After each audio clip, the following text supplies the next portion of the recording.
Batay sa pinakahuling survey ng WRN Research noong March 2026, may malinaw ng lumilitaw na mga pangalan sa puso at isipan ng mga botante kung sino ang pwedeng maging susunod na Pangulo ng Pilipinas. Sino nga ba ang nangunguna? At sino ang may potensyal na humabol? Alamin natin yan sa isang kapanapanabik na countdown mula sa pinakamababa hanggang sa nangunguna. Simulan na natin. Sa ika-11 pwesto ay si Vince Dizon, nakakuha ng 0.1% voter preference. Si Vince Dizon ay isang teknokrat na kilala sa kanyang husay sa infrastructure at economic development. Bagamat mababa pa ang kanyang voter preference, hindi maikakaila ang kanyang kontribusyon sa modernisasyon ng bansa.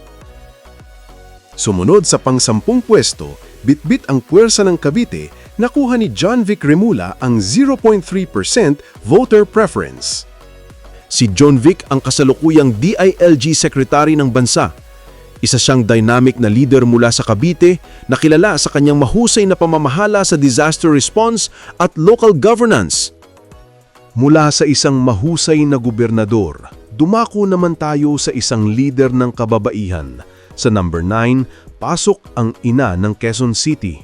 Nakakuha si QC Mayor Joy Belmonte ng 0.4%.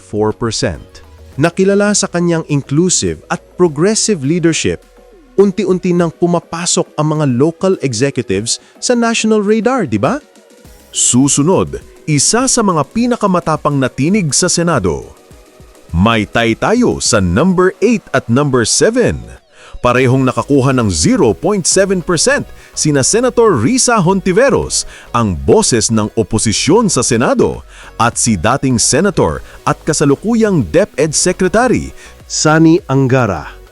Mga veteranong mambabatas, si Sani Angara ay kilala sa kanyang mga panukalang batas para sa edukasyon at ekonomiya.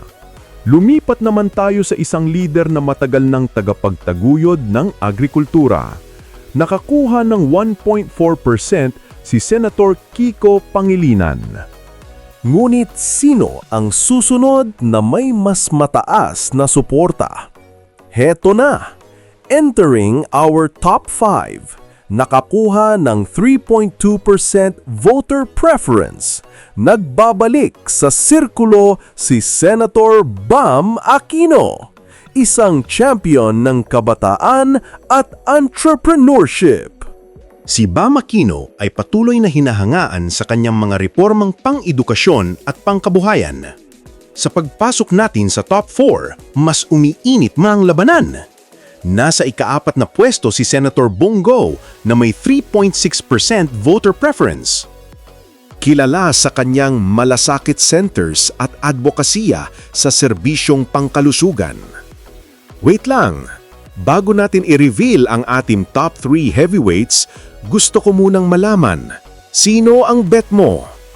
I-comment mo na ang pangalan ng presidente mo sa ibaba. Tingnan natin kung sino ang mananalo sa comment section.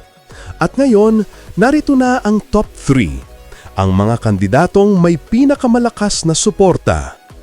Taking the bronze spot sa number 3, nakakuha ng double digits na 15.7% si dating Vice President Leni Robredo. Buhay na buhay pa rin ang suporta ng Kakamping at ng Angat Buhay Movement. Sa ating silver spot, humahataw sa 18.5%. Walang iba kundi ang idol ng bayan, Senator Raffy Tulfo. Malaking bagay talaga ang reach ng social media at public service brand ni Idol Raffy. At ngayon, ang pinakahihintay ng lahat, ang nangunguna sa survey. The undisputed number 1 para sa pre-election preference noong March 2026, dominado ang survey sa pamamagitan ng 35.9% voter preference, ang kasalukuyang Vice President, Sara Duterte. Sa layong halos 17% mula sa number 2, malinaw na matibay pa rin ang Duterte magic sa panlasa ng mga botanteng Pilipino. Ang kanyang malakas na political base at karanasan sa pamumuno ang nagtultulak sa kanya sa tuktok ng survey. Hindi rin dapat baliwalain ang 19.4% na undecided voters, isang napakalaking porsyento na maaaring magbago sa takbo ng laban sa 2028. Sa mundo ng politika, ang lahat ay maaaring magbago. Sa iyong palagay, sino ang karapat-dapat na maging susunod na Pangulo ng Pilipinas?